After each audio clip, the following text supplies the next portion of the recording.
Wendy, why don't we get started? You can introduce yourself and the topic and everything. And I just started the recording, just so you guys know it is being recorded. So if you don't want to be on it, you can turn off your camera, but it's nice to have the discussion. Wendy, you want to introduce? All right. Great. So hi, everybody. Welcome. Thank you for tuning in. My name is Wendy Rosen, and what I'd love to do, actually, since we're a small group, is I'd love to do some introductions. The goal of today is really to share stories, and I really want us to learn with and from each other.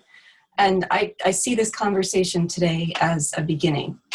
So I thought, since we're a small group, we have some time for introductions. If you could just say, well, we see your name on the screen, but if you could say, and we just did where you're from, actually, but your reason for joining today, what drew you to be here? So you can just get to know a little bit about each other and why we're here. So can we go around and do that? Camille, do you unmute, or is that up to everybody to do? I can unmute people. Okay, great. Who'd like to start? Start. Oh, go ahead. No, you go. Whatever works. I'm Katie Sapio. I live in Hunterdon County, New Jersey. I'm originally from South Jersey, which are two different worlds. And I was an ocean surf girl turned country. So it's interesting. I'm learning all about just planting, gardening, the basics, but I'm really drawn to the farm life. I'm drawn to community connectedness, and how to start that through farming, you know, and through teaching. Like, now is probably the most dire time for us to learn these survival skills and teach them correctly. So that's why I'm here, just to learn how I can, I guess, communicate that, what I can learn from you, pretty much. And yeah, just kind of spread the love, you know. That's welcome. Thank you. Great. Okay, I am Camille Lewis, and I am grateful to be here today. I was involved in 2 community gardens. My first experience was in New Brunswick when I lived there at a high-rise, and Rutgers Extension had a opportunity for $10. You could have a plot. And it was extraordinary. We had a fence, and there was probably about 25 of us, and we had a big peach tree in the middle that we shared the peaches, and we shared plants, and we just shared good practices. And there was a camaraderie that was really infectious. And when I would bring people down there, people would say they felt God in our garden, especially in the summer, with all the butterflies and different insects flying around. So that is one of my favorite memories of my life, is being part of that. And I didn't know when I went, except that I've loved gardening all my life, but I learned from the fellow gardeners. And then I was involved in the Madison Community Garden, where I've lived for 5 years. But I quit that because it wasn't the same camaraderie, and the weeds got out of control. They gave me this little patch that really wasn't very fruitful. The weeds constantly were difficult because it wasn't so I would have to drive about 10 minutes to get there.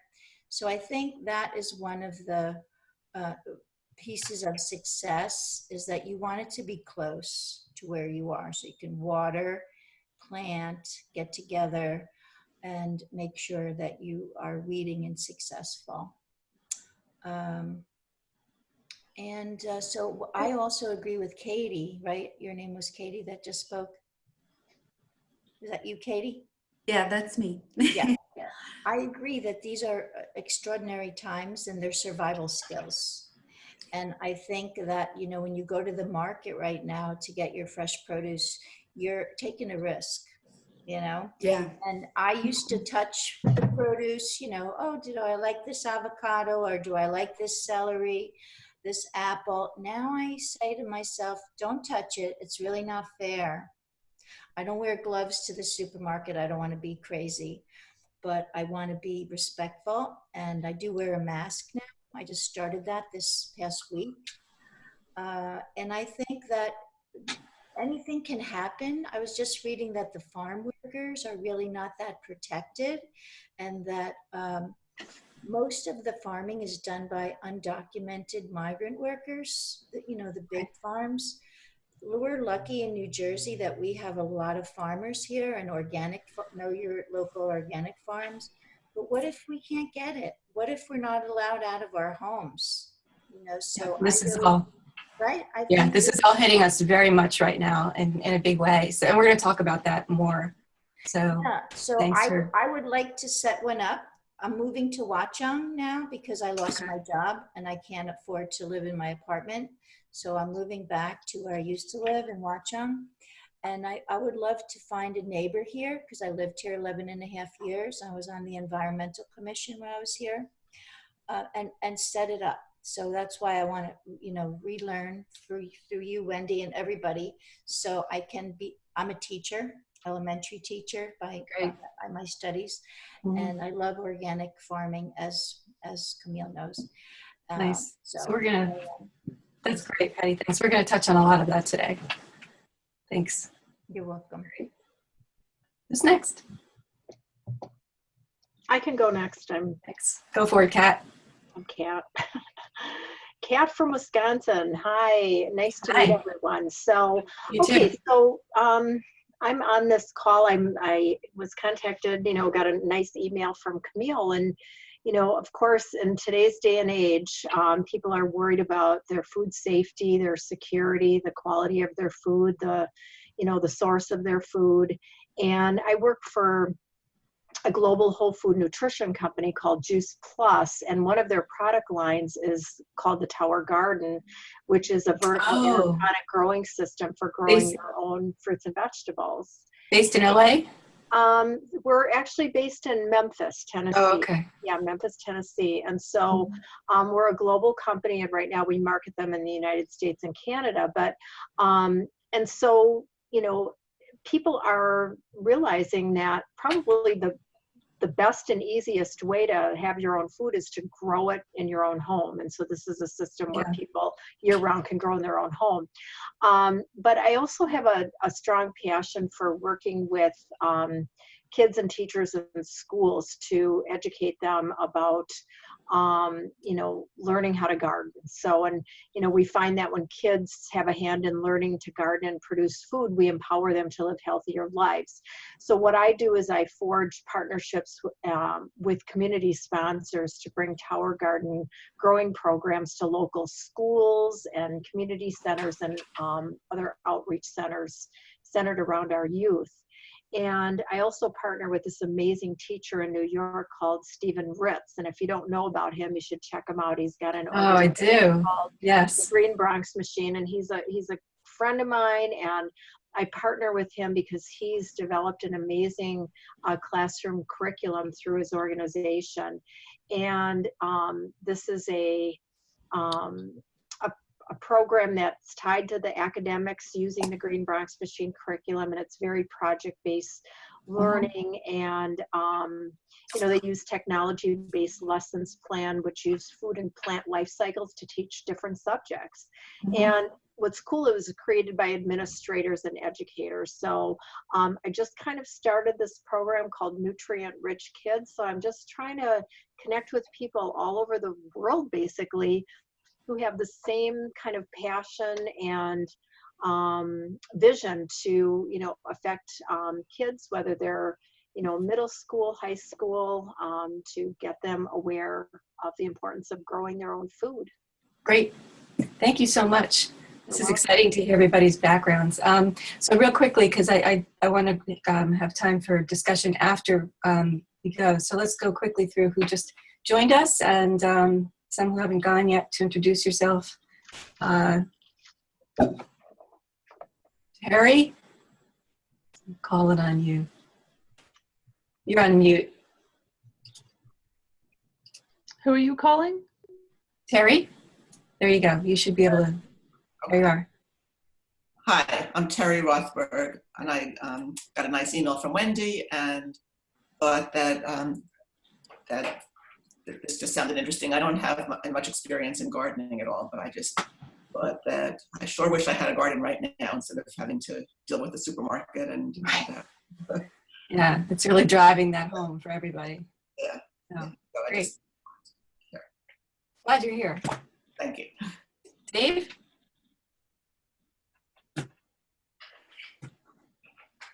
Hang on. I just lost my mouse. There it is. Okay. I lost my mouse. Hello, everybody. How are you? My name is Dave, and my experience has ranged from everything from a private 10 by 10 garden up to container gardening. And in between, I ran a co-op one summer with about 3,000 square feet. We had, I believe, 6 members. And it was a good experiment, although it was hard because that was the summer where we had over 50 days where the temperature was 90 or above. So basically it was all water and weed. But I know that this is a trend that we need to go back to. I testified my opinion before the USDA when the National Organic Standards Boards were being considered. I think that was around 20 years ago. I met at Rutgers for it. My mom was alive at the time, healing from cancer by going vegetarian and eating organically. And, you know, we're all in the same idea that we want to know where our food's coming, how it's being handled. And it used to be pesticides. Now we're wondering if they even wash their hands and whether they're carrying the contagion, which is sad.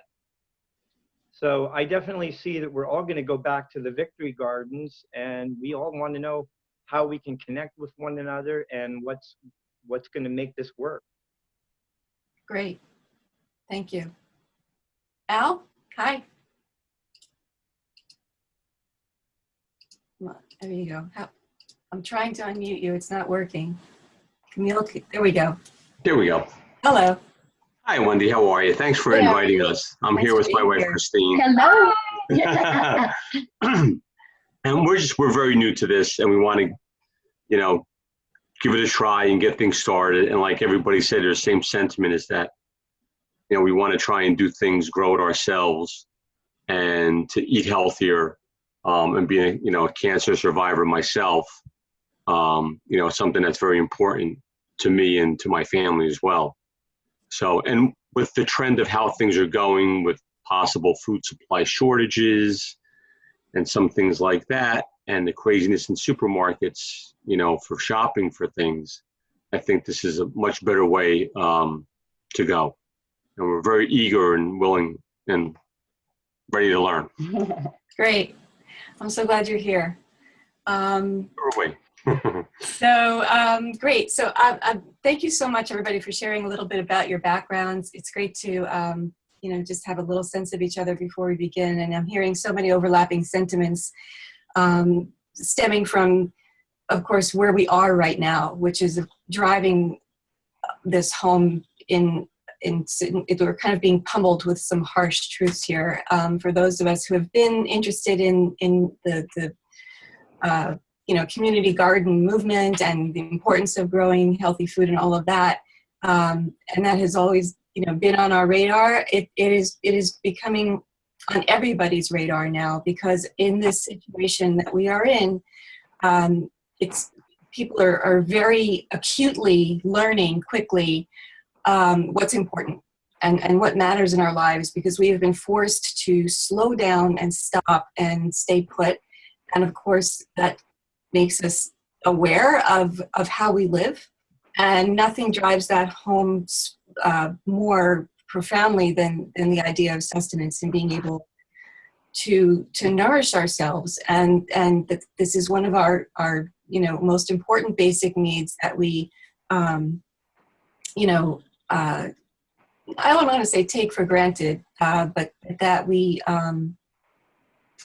don't think of in a way with regard to an appreciation for how this plays out in our lives on so many different levels, economically and practically and all kinds of things. And that's really kind of hitting us hard right now.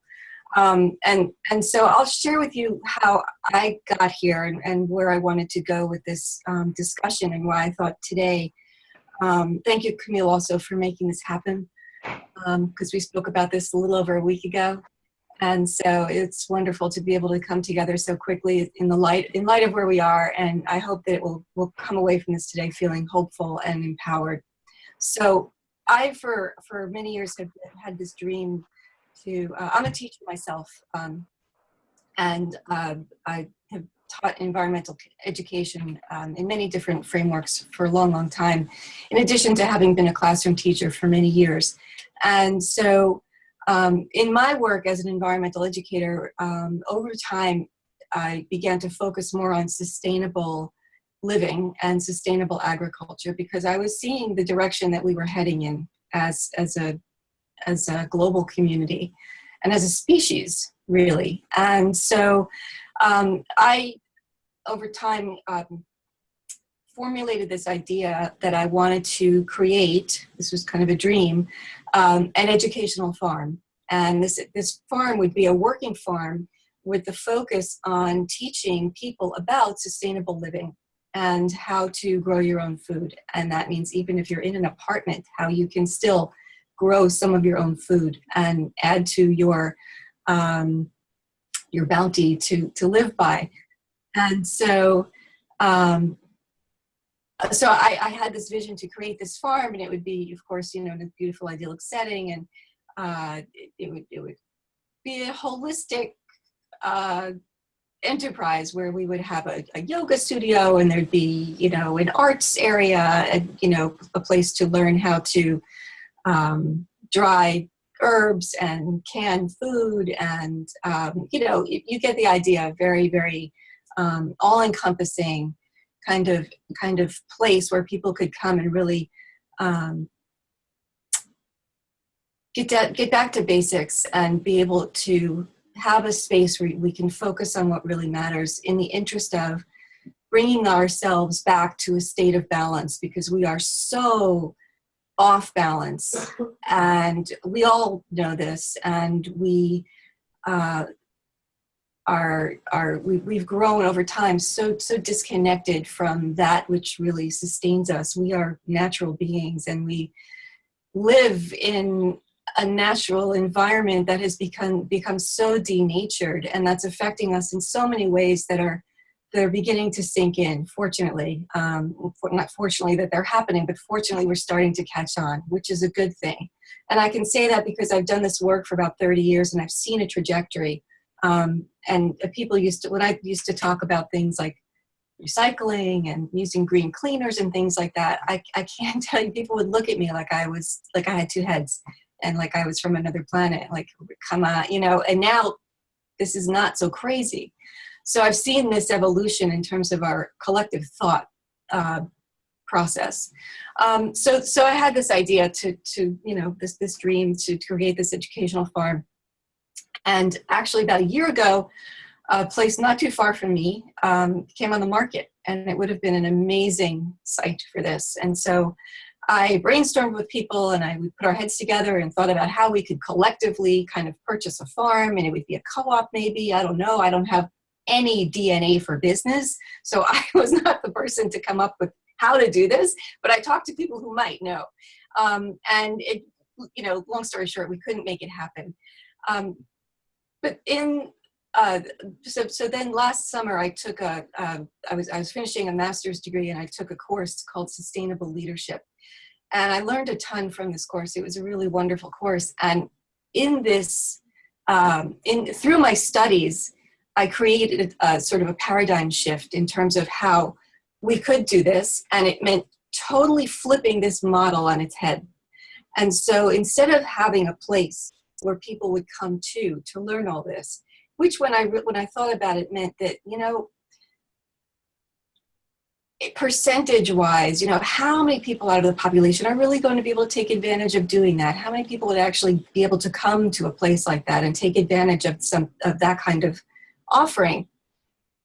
Not enough. And so in flipping this, realized instead of having this place where people would come to, we need to bring this everywhere, because this needs to just be out there in every community, especially those communities that would likely, who don't see a lot of green. There's a lot of pavement. It's cement laden. And so, when you say nature, they kind of scratch their heads and say, well, we don't have any nature around here. These are the communities especially that could benefit from something like that. So that's how this model for everyone's farm grew for me. And the goals of this initiative are pretty comprehensive in that the idea is that we would build community through cooperative, interactive activities that nurtured core values such as empathy and trust and responsibility and perseverance. And when I wrote that, perseverance didn't have nearly as much meaning as it does now. This could be accomplished through hands-on, multisensory activities that nurture an awareness and appreciation for our interdependence with the natural world, and also our responsibility to care for it. It would enable people to acquire skills. As we talked earlier, I know some of you mentioned survival skills. We really do feel like we are in such a place of survival right now, and this is no different than it was ever. We've always, been in a survival situation. We've needed to survive, and over time we have evolved and figured out how to do that. Although, while innovation and invention can be very good, we have taken this too far at times, and we have done this to our peril, where it's now hurting us instead of helping us. And so that's where we have to strike a balance. But acquiring skills that we used to have that we've lost through the convenience life that we now live would enable everybody to participate in a cooperative way to engage in sustainable living practices in their communities. And then when we think about it, and you think, and this, to me, this is such a simple idea, and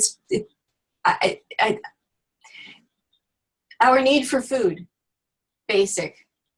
Need for employment, basic, especially now. Merge these and create jobs to grow food everywhere. So that's sort of the driving force behind everyone's farm. So I want to share something that I learned about a model called community weaving. And I learned about community weaving in this class last year. And if you bear with me, I hope you do not mind, I'm going to just read some notes, actually from my assignment for this course, where I wrote about this because it was such a profoundly moving experience for me to learn about it. And rather than summarizing it in my own words, I'm just going to read a couple of lines here for you to get a feel for what the idea of community weaving is, because this is a method that can enable this kind of community growing initiative to actually work.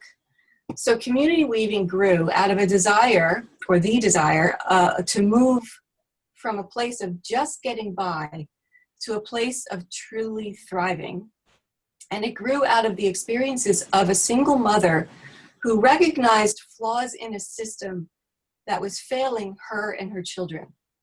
So by gathering together with her neighbors and sharing her story and her vision, she launched a holistic, inclusive, cooperative, synergistic, community-based network. Its purpose is to acknowledge that we are all in this together and to share knowledge, skills, and resources with the goal of supporting one another so that we can all thrive individually and as a human neighborhood.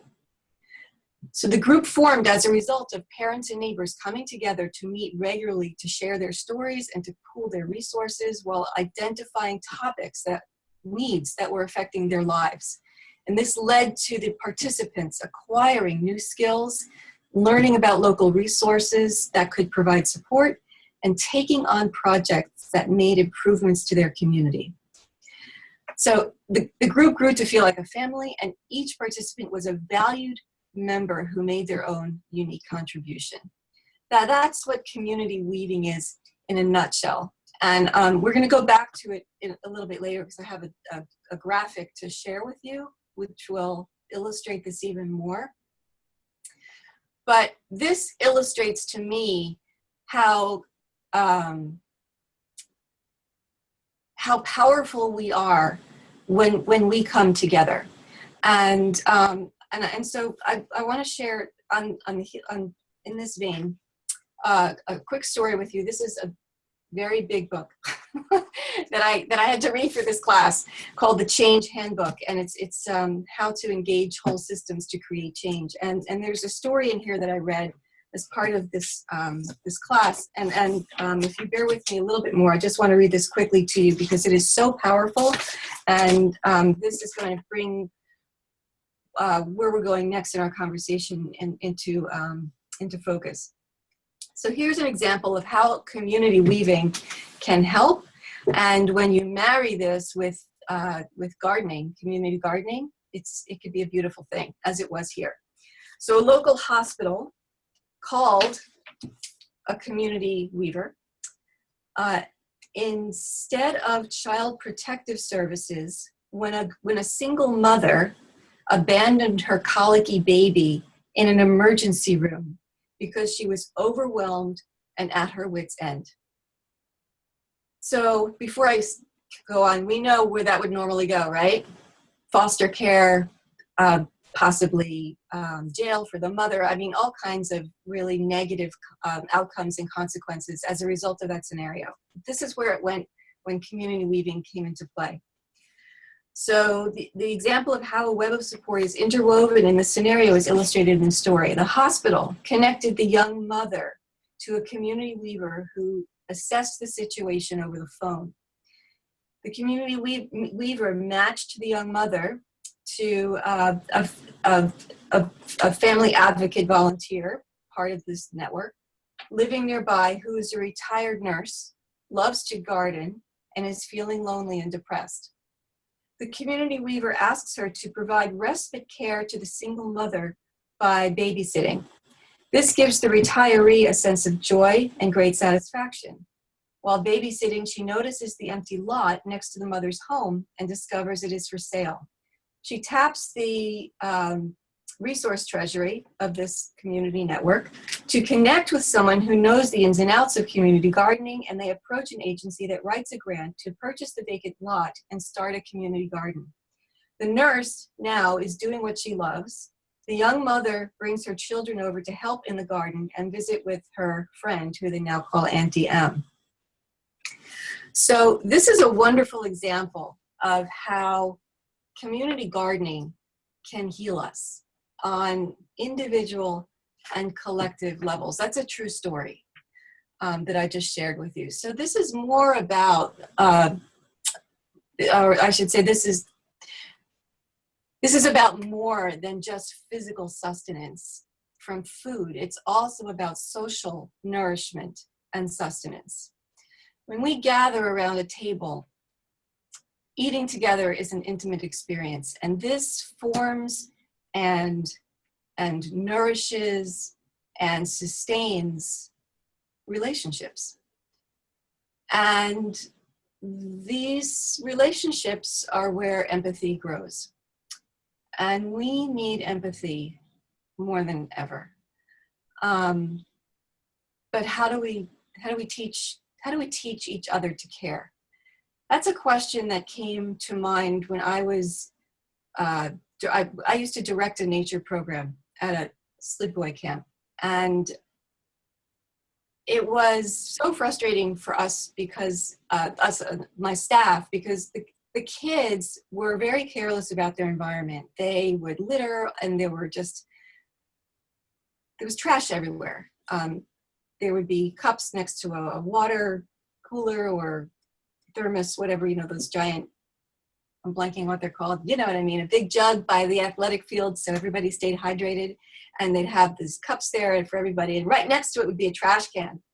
And within a radius, I don't even know of how far around this, there were cups all over the ground. I mean, the trash can was right there, but they didn't care. They just tossed them on the ground. And this was just a small example of what we dealt with all the time. And we grew very frustrated because why couldn't kids just realize the importance of throwing this in the trash can? And why did they have to be so careless? And so my staff and I contemplated, and this was over the course of several years, how do we teach kids to care enough to not do that, you know, to care about their space?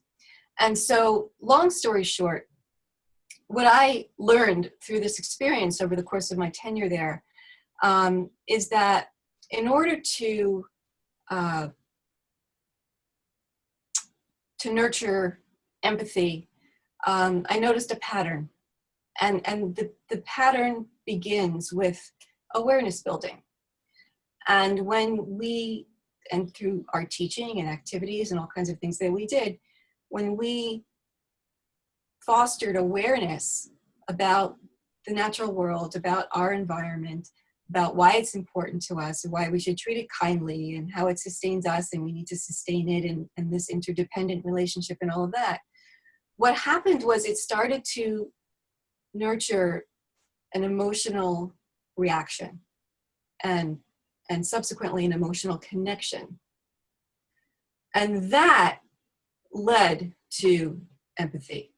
And when you can feel empathy, that's when you can begin to take on a commitment to change your mindset and to change your behavior.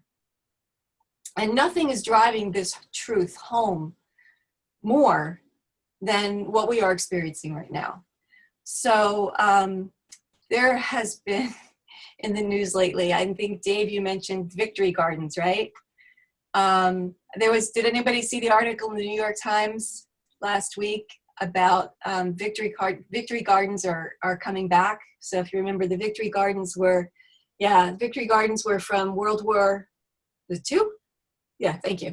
I thought it was two, where everybody realized that we have to pitch in because things are tough, and so people planted gardens in their backyards everywhere. There were school gardens, and we were able to grow 40% of our food supply through those victory gardens, which was amazing.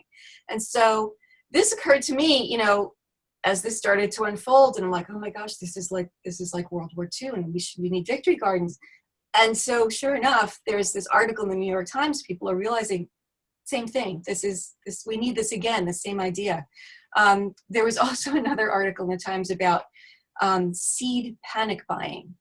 Now, people are, thankfully, not thankfully because there's a dire circumstances, we don't want it to have to come to this for people to kind of become aware. Unfortunately, that's what happens when there's a, you know, awful hurricane or where there's something, you know, going on that stops our lives in our tracks. And because something bigger is getting our attention, that's when we sort of sober up and say, oh, you know, wait a second, hold on, here's what matters. And people are starting to realize, like, yes, going to the supermarket, right, where we have a whole set of heroes working for us right now, is no longer simple.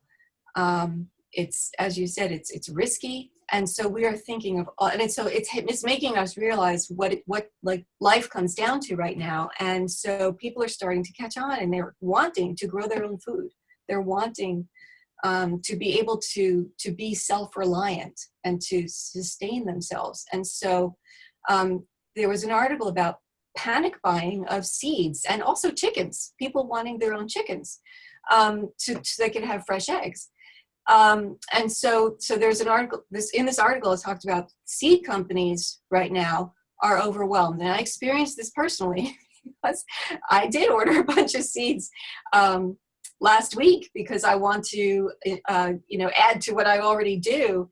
And I got an email saying, there was a problem with the order. So I called the company and I asked them, if they had my order, and they said, oh yeah, just know that where normally they would get 60 orders a day, they are getting 3,000 orders a day for seeds. So people are waking up and kind of catching on to what we need to do. And so, and that's, you know, it's so unfortunate that we're in these circumstances, and that's how that's happening. So, what I want to do now is talk about, well, let me show you, I want to show you a graphic, and I'm going to try to share my screen and hope this works. Let me just talk about a couple of ideas of how we can, as communities, bring the idea and the reality of growing our own food right into our own backyards. You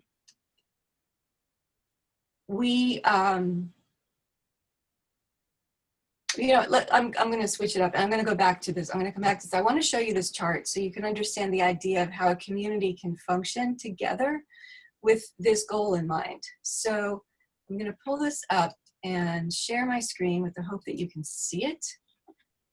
Hang on. It would help if I shared my screen.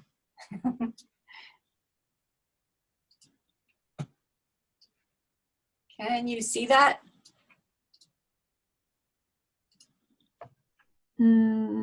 Yes, now we can. Okay, great. Okay, so this is, it's called the, have you, maybe you've heard of this,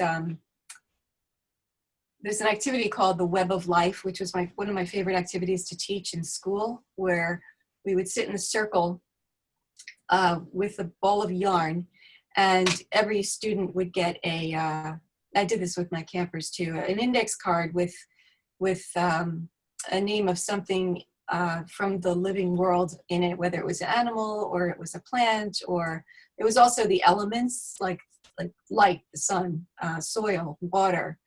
And so we would begin by tossing this ball around from person to person if the entity on their card needed something in the web. And so say somebody had chicken and somebody else had soil, they would toss the yarn from chicken to the soil, because the chicken needs the soil because that's where they eat bugs, and the bugs live in the soil. So that would be the connection for the chicken and the soil. And so over time, everybody would be connected at the end of this activity. And it would be a wonderful, and I think a very powerful way to illustrate how we are all interdependent. If that didn't do it, what you could do, and what we try to do, is we take something out of the web, like water. And anybody who is connected to water would have to drop their string, and we would see how the web would fall apart.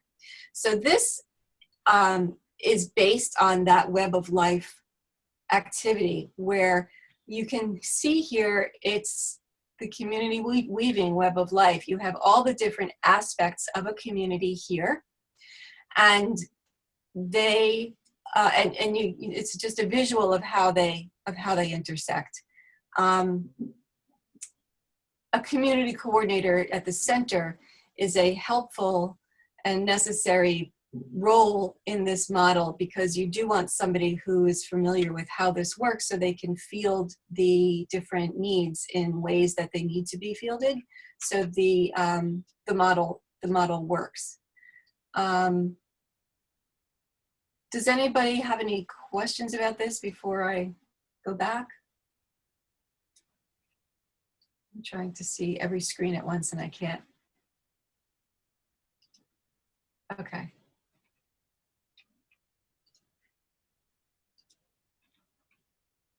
You're back. We're back. Great. Okay.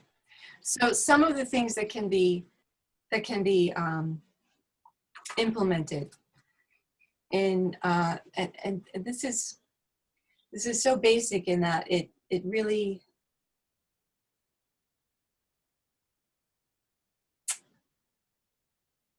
I'm just going to go down a list here of some ideas just to talk about how this can actually work, and then we'll talk about them in how in greater detail about how they can play out, because it sounds simple on a list, but there's always more to it than that.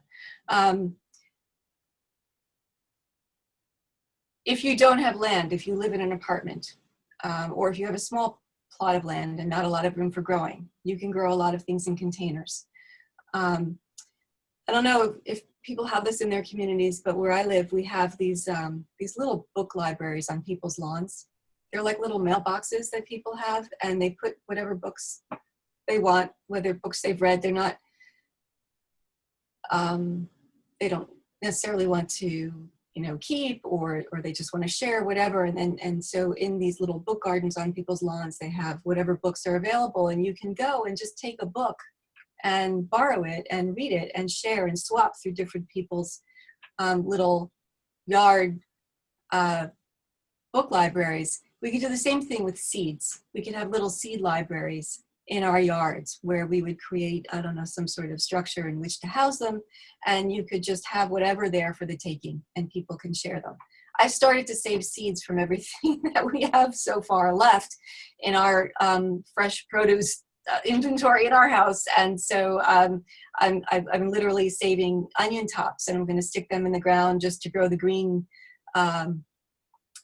from that, and saving seeds from squash and everything that we have, and starting those in small planters, and then moving them to a larger area.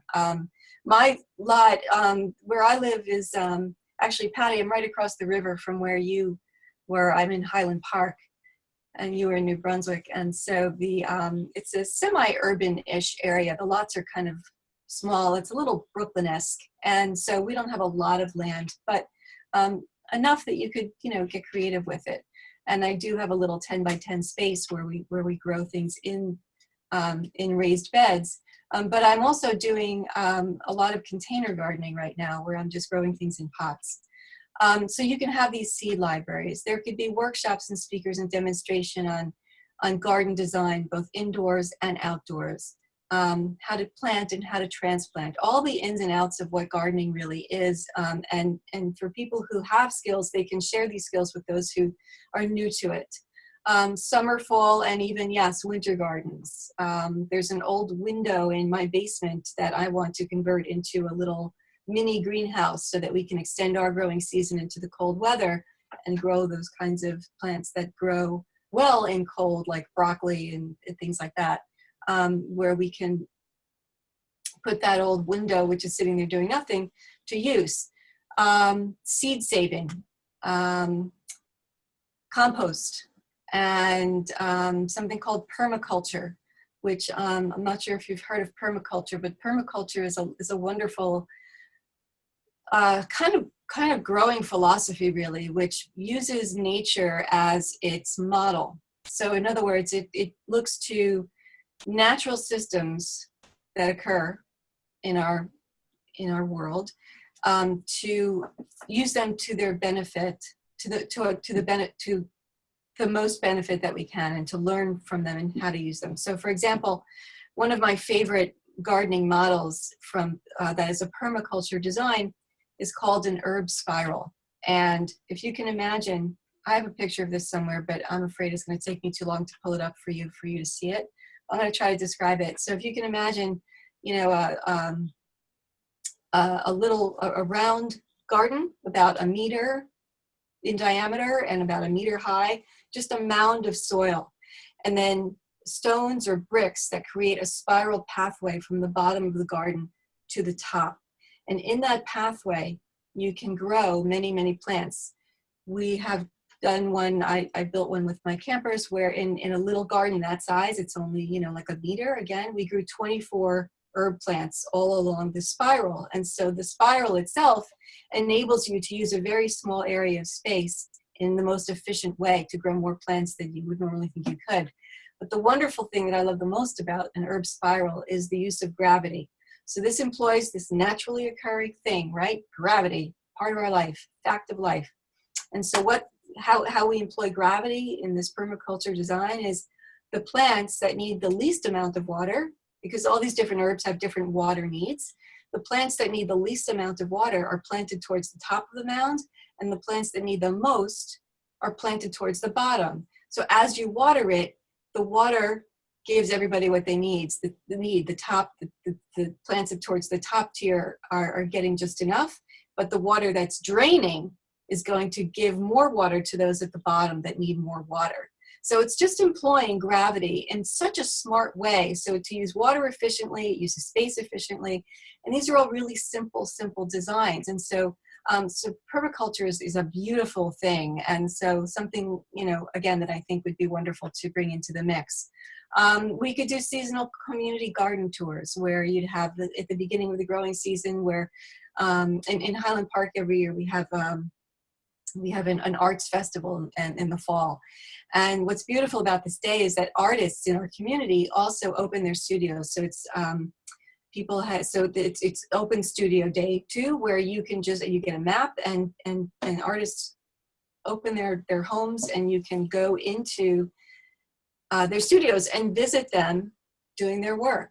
And so we can do the same thing with gardens, where we would have everybody on the map, and you could visit from garden to garden, and you can swap stories, and you can share tools, and you can share seeds and know-how and all kinds of things. And it's just a wonderful gathering kind of activity for everybody. So community garden tours could happen at the beginning of the season, where we're first, you know, building or planting our gardens, and then throughout the growing season at different stages.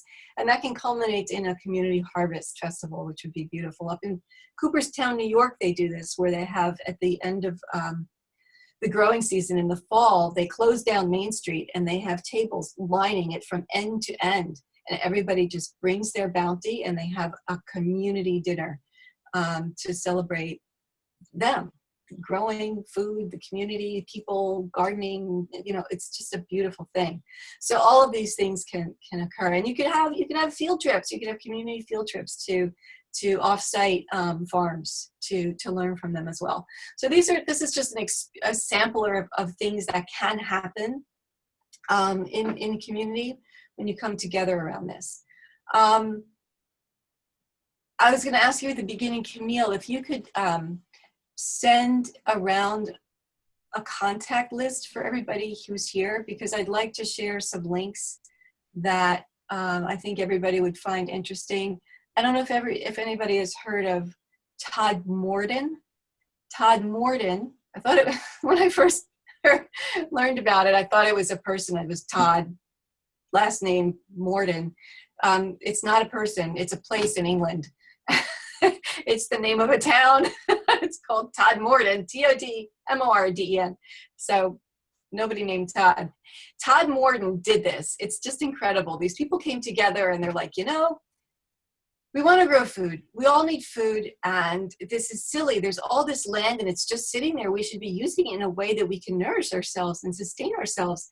And that's exactly what they did. And so they created this idea. They grow corn outside the police station. When they were interviewed by people, or maybe it was at the very beginning stages, and they were talking about this idea with somebody, they were asked, you know, if you do that, if you just grow food like anywhere, people could just come up and take it and eat it. And they're like, exactly, like that's what they wanted to do. They wanted this culture in their town where people grew things, they shared.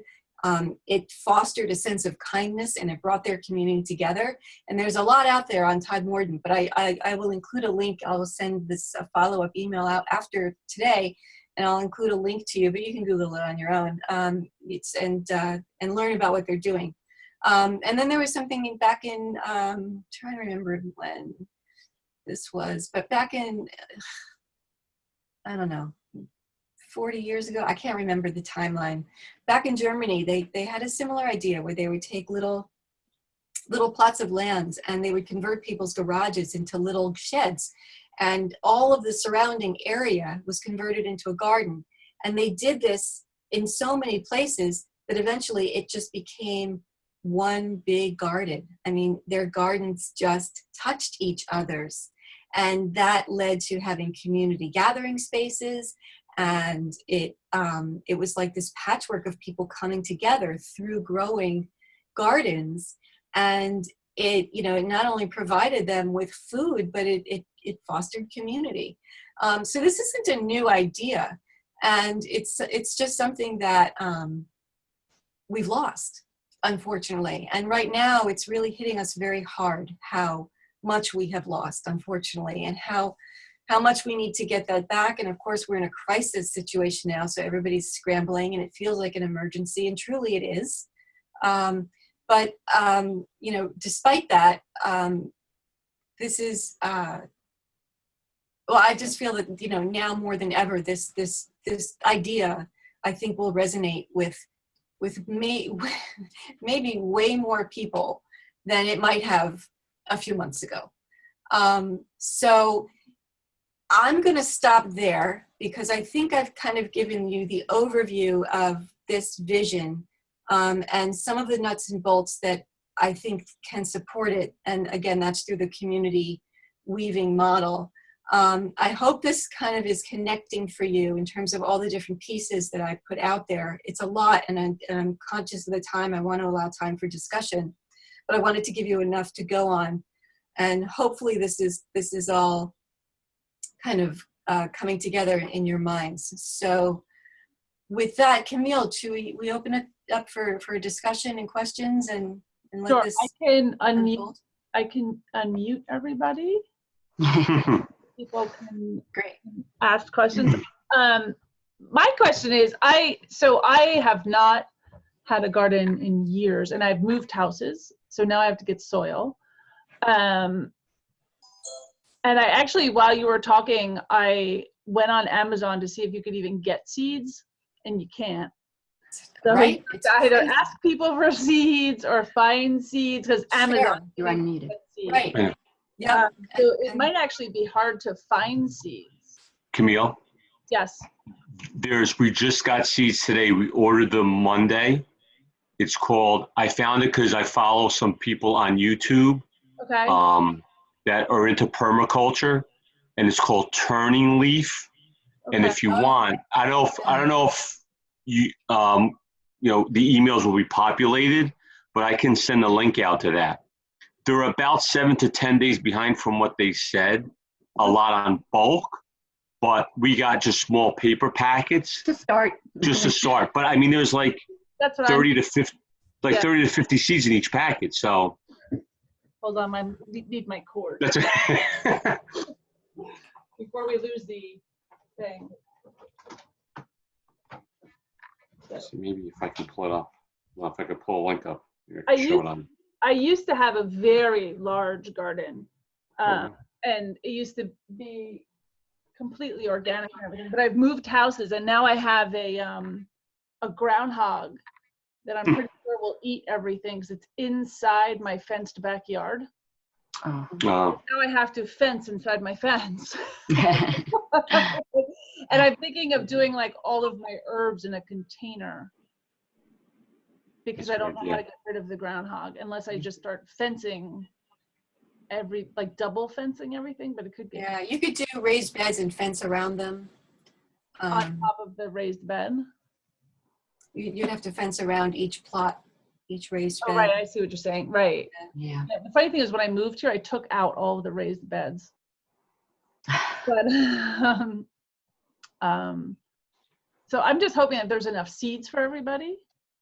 I haven't been to, because I won't go to a store, so I haven't been to like a Home Depot or Lowe's or Right. Camille, the place that I got the seeds, they're from Salt Lake City.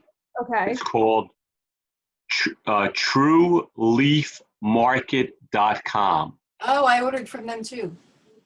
Yes. Yeah, when they are experiencing tremendous volume. Yeah. And a lot of their bulk stuff is gone, but they still have a lot of small packets. And they have like 1 ounce and 2 ounce. And some of them, there's like 1,000 seeds in them. Right. Yeah. So. Seeds. I would even do like, I would buy starters, because I could then plant the starters too, if I can find them. Oh, right, the plants, right. Yeah, because I don't even know if our garden centers, so I used to buy from very specific garden centers. I don't even know if they're open. I'm going to have The garden centers are open, Camille. They are? The governor hasn't closed them. Okay. Well, the one at Rutgers is closed, and Nicole from Rice's in Highland Park, you can find her on Facebook. has seeds. I think it's from the True Leaf because that name sounds familiar. And I asked her because I said, you know, she used to sell plants every year, and she said this year they can't because they can't get people to start them, and you know, you were not allowed to have our contact with one another. So it's kind of sad. And I'm down in Florida right now and I have all my seeds in New Jersey, and I can't even start seeds that I've got sitting there waiting for me. Ooh, can someone mail them to you? I could actually. My wife's son is still living there, so yeah, I could tell him where they are in the garage, and he could mail them to me. I'd get them mailed. Try to figure out something where he could distribute them somehow. You know, I mean, I have butternut that are on their 4th generation that came from a festival of love, Touch Mother Earth, gosh. and then every year we just kept growing them from the residual, the best of the crop. We've got tomatoes. I've got maybe 6, 8 kinds of tomatoes. Basil, are all organic, and they're sitting there, and I can't even. Yeah, I may be down here a while. Nobody knows. Like I thought we were going to go back to New Jersey at the end of April, and we don't know anymore. Yeah. What's going to happen. So I can't even start stuff. But yeah, that's not a bad idea. Maybe at least get some mailed to me here.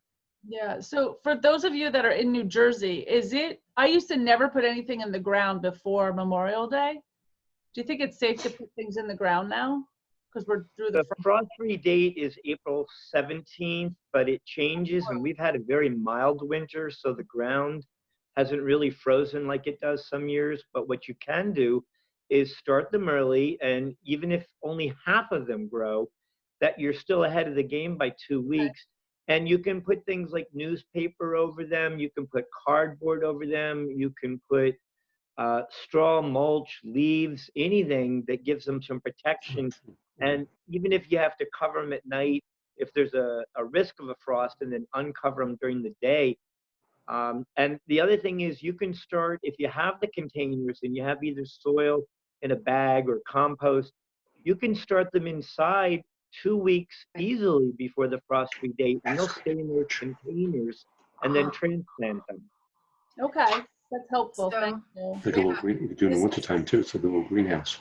right to the left of my desk here, I'm facing windows in the study, and I'm facing Remember that? south.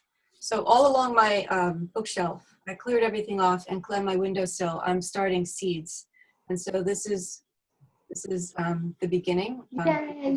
I literally took out of my spaghetti squash last week, lemon seeds. I don't know. We're in the north. I don't know what that's going to be, but they would be indoors.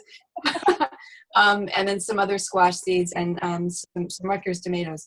So, you know, very, very simple basic stuff. Something I did this year, usually, you know, when I try to transplant something, you know, the root ball falls apart. So what I did was I took a little packaging paper from a box that I had, and I wet it so it was nice and soft and easy to mold. And I lined each of these little segments with it, and then I plopped the dirt in there with the seeds. So once they sprout, I can just pick this whole thing. So you can like just pick this whole thing up, and then transplant it into a bigger pot. And you can just leave this because this is going to decompose and become more soil. So this is a really, really simple beginning to just doing, you know, indoor growing. So that, you know, you can head off the frost if there's concern about that. And also just, you know, it just gives them a little more of a gentle environment to start in before putting them outside. Yeah, I think I feel like lettuces and stuff can go in the ground now, right? It depends. I mean, you could, it's on the seed packets, it would tell you, and or, you know, there's a lot out there. Right, so we have a project. All the cold weather crops can go in now. You can start your broccolis, your kale, your cabbages. The only things that don't like the cold soil are things like the nightshade family, which includes tomatoes, peppers, eggplant. Those need warmer soil because it'll stunt the growth of the plant. Okay. There's so much that can go in there now. Excellent. So we'll start them all. I saw that in the chat box, Kat, you put thank you, a note. Can everybody see that? About checking out the Tower Garden? Yeah, that is very cool. Yeah. And if you wanted to, How do we get the chat box? at your homes. What I wanted to do in our community, this is on my list of ideas to get this started, was to get one of these and put it in a public space like the library, just as a demonstration garden, so that people, you know, in a high traffic area where people would see it, they could see an alternative to how to grow and where to be able to, you are able to grow your own food, just to have it on display. Just as, Can I ask you a quick question? Its own educational piece, you know, just being there. Yeah. What growing zone are we in? Because I see on the back of the packages. Yeah, I think. We're 7. Depends where you are. We are 7? I was going to say 6 or 7, but I haven't seen package. South Jersey is 6, I believe, and we're, you know, colder up North Jersey. You have to kind of think above Interstate 78 or 80. Think of like the snow line in the winter. Anything where you get 4 to 6 inches of snow in the winter, they have to wait a whole nother week or so. The ones that are, say, New Brunswick would be around the April 17th date. Yeah. South Jersey, they are certain things they could definitely start now because there's not as much likelihood of getting frost again. Right. Okay. Thank you. So I'm all the way up north. I'm by the New York State border, so I guess I would be growing zone 6 then. You're the one that's more Memorial Day. Right. Yeah. I looked it up, and we can have frost up till May 11th up here. Ooh. Yeah. So we're gonna do our stuff inside. We have a screened-in porch, so it's almost like a greenhouse. It's so warm in there because we have all the plexiglass and glass in all winter. Nice. So it's nice and warm and humid in there. So it's almost like a little greenhouse. Yeah. Yes. Yeah. That's really neat. Yeah. Okay. That's our project now. That's our week project this week. Nice. Wendy, I have a question. What soil did you use in your egg cartons for your seed? So I had a bag of soil left over from last year of indoor potting soil, organic potting soil, that I just had enough to do this with. And I did order some bags of some smallish bags for containers last week that fortunately did show up. I think I didn't unpack that box yet. It's sitting there decontaminating itself. But I think we're past the window where we have to worry.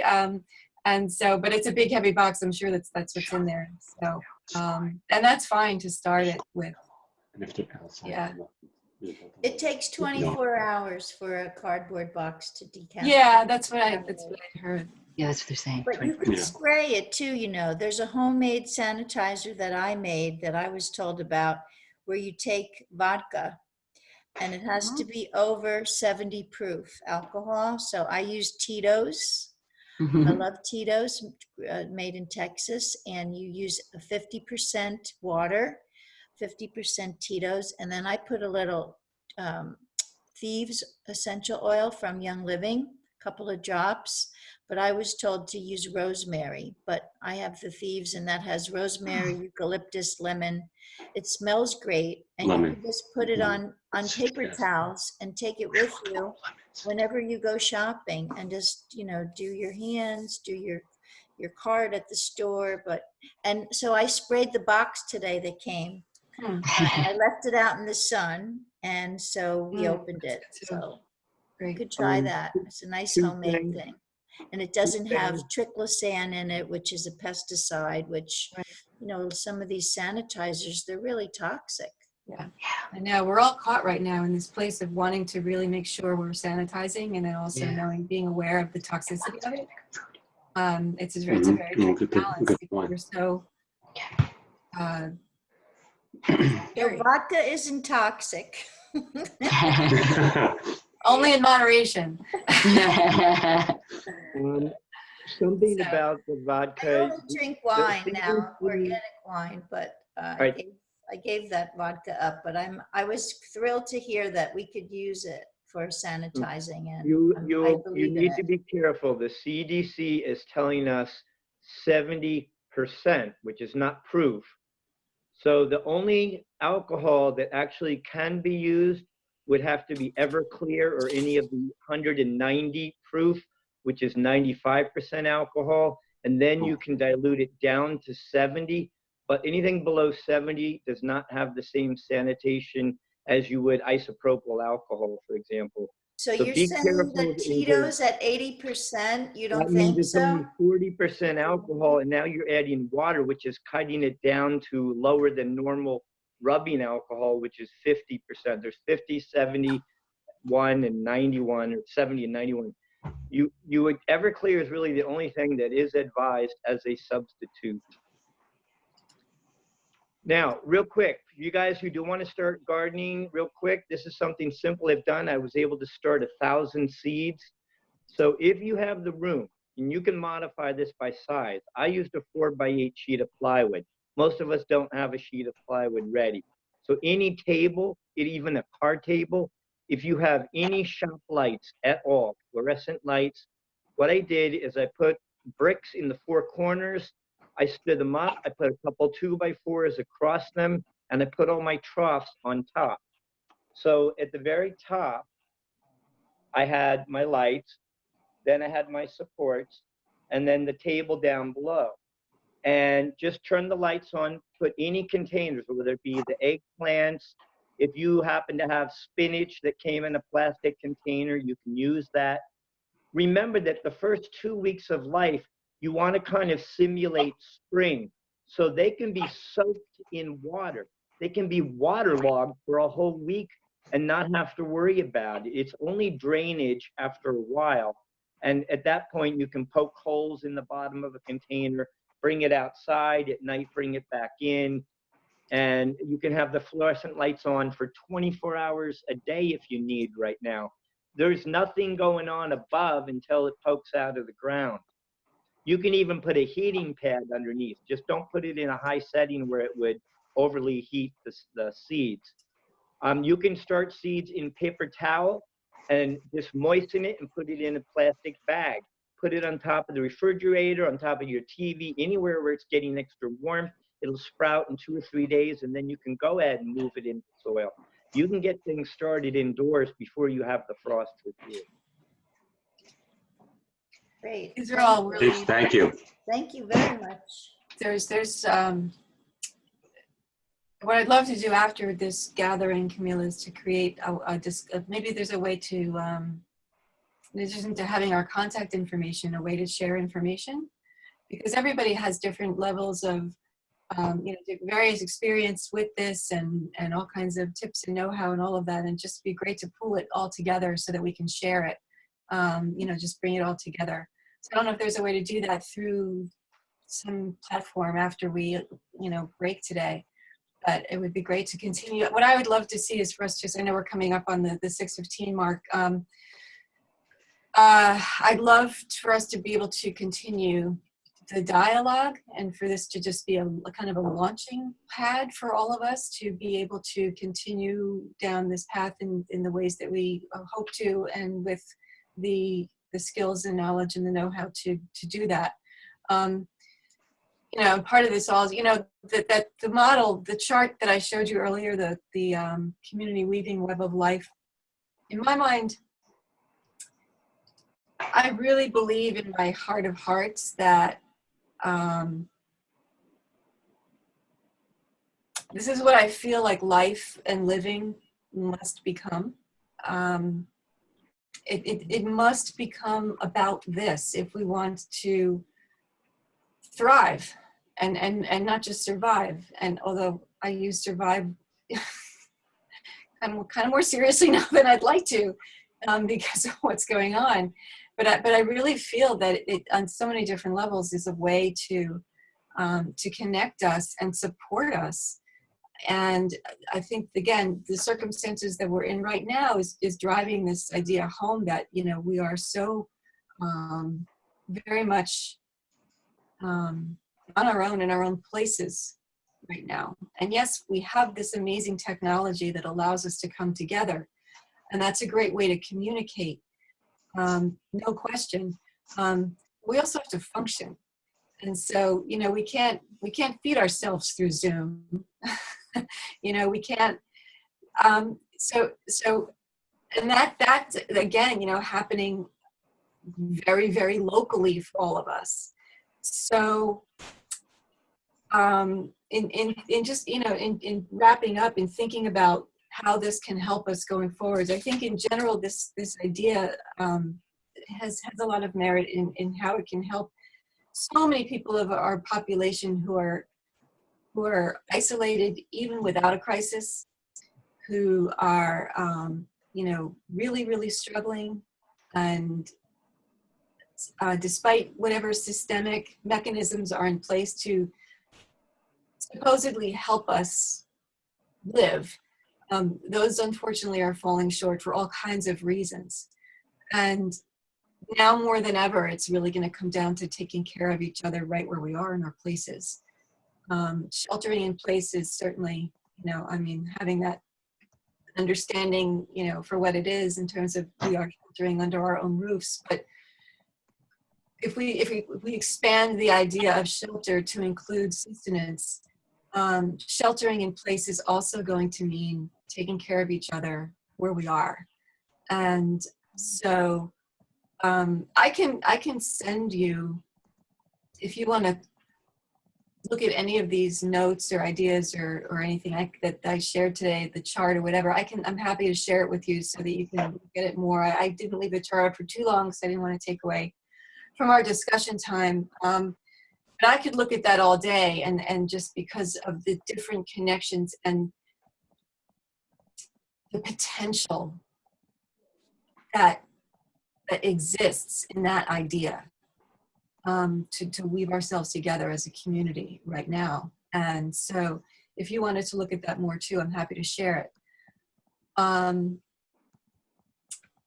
With that, Camille, do we want to talk more about where to go from here, or? Yeah, so I can share all of the email addresses and anyone who signed up with you. So if you wanted to follow up with anybody, you can do it as a group email. You can always have another discussion, just to make it easy and see kind of where folks are. Sure. Yeah. Do it monthly if you need to. I don't know what you need. Yeah. Another thing is you can always set up like a Facebook group or something if you wanted to manage a group under it. I don't know if anyone has any ideas, or you just jump on a call, or they could meet you directly too. Forgive the pun, but I think this will grow organically. I do. I think as we, it's really great to meet all of you. I appreciate you making the time to be here. I know we're all busy scrambling to figure out how to feed ourselves. Oh, the irony. So I really appreciate you making the time to be here. And so, again, for me, I feel like this is a beginning of just, continuing the dialogue and sharing what we can do with, not only with each other, but to take these ideas to your own communities and share them with your circles, your family, your friends, your community contacts, to get the dialogue going where you are. So certainly as a group of like-minded individuals who can support each other in this work, we can certainly take on leadership roles and get this out there and start to, that this is literally a grassroots thing we're talking about. So. Well, thank you, Wendy, for putting this all together too. Thank you, Wendy. Thank you, My pleasure. Thank you for tuning in. And, Wendy, I would love to follow up in a few weeks where we can all say what we've done with this information and who we've, where we're finding seeds or where we're finding success, or, you put a lot of great information out here for us to digest and consider. And, 30 years ago, I went to Italy for the first time, and I saw in the Italian Riviera, every house had gardens up and down the sides of the house. Basil, tomatoes, they had lemon trees, orange trees on the streets. And I looked around and I said, wow, this community is feeding itself in every open space. Right. And I always admired that, because you don't see that here. And we But I- could, right? We could be this, you know. No reason And why we although can't. you talk about a farm that you envisioned where people could come together, right now we have to socially distance ourselves until further notice. So perhaps something we could do immediately besides plant in our own backyards is to connect with our neighbors and share what you said and get them thinking, plant here. And Yeah. you can all share, you know. Yeah.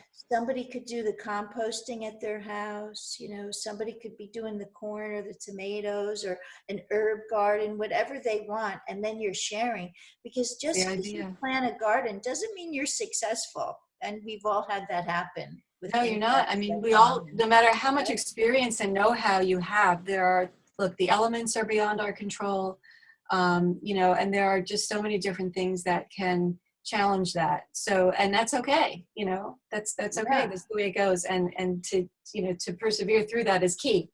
And certainly doing it together is much more fun. And It is more fun. it's just, And it's it's much more inspiring, right? supportive.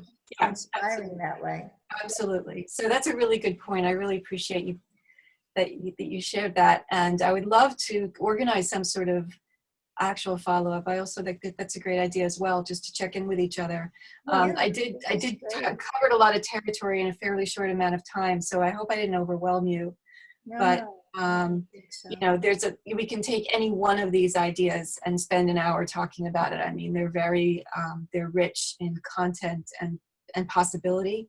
So I love the idea of creating some sort of scheduled follow-up, Camille, to Yeah, Count me in. we can talk about that if you want it to be, you know, 2 weeks, a month, whatever you want. We just, yeah, I'm thinking 2 weeks.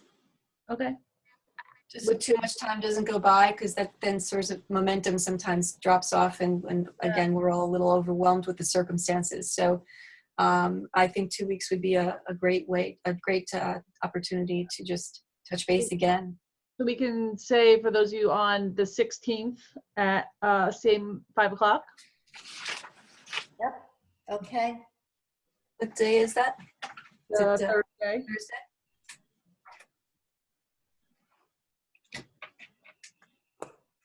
Great. So what I'm happy to do also, Camille, is to do a little summary blurb for today, for those who couldn't sign on or for those who had to leave early. And we Yeah, can and we'll share that. send the recording along with it. Great. Oh, then I don't need to do it. Everything. Yeah, that's true. I mean, you could want it, I but forgot you were doing that. yeah, I can just send the recording out, even to the people that registered and didn't show up. So, Great. and I can actually post it all to our social media as well. And that way, if other people want to join us. Yeah, and they can view it at their leisure, and then, you know, have the backdrop for this. And when we take it to the next step, then they'll have it in on it. Good, great, awesome. Thank you so much, everybody. I wish you well. Thank you. Stay well.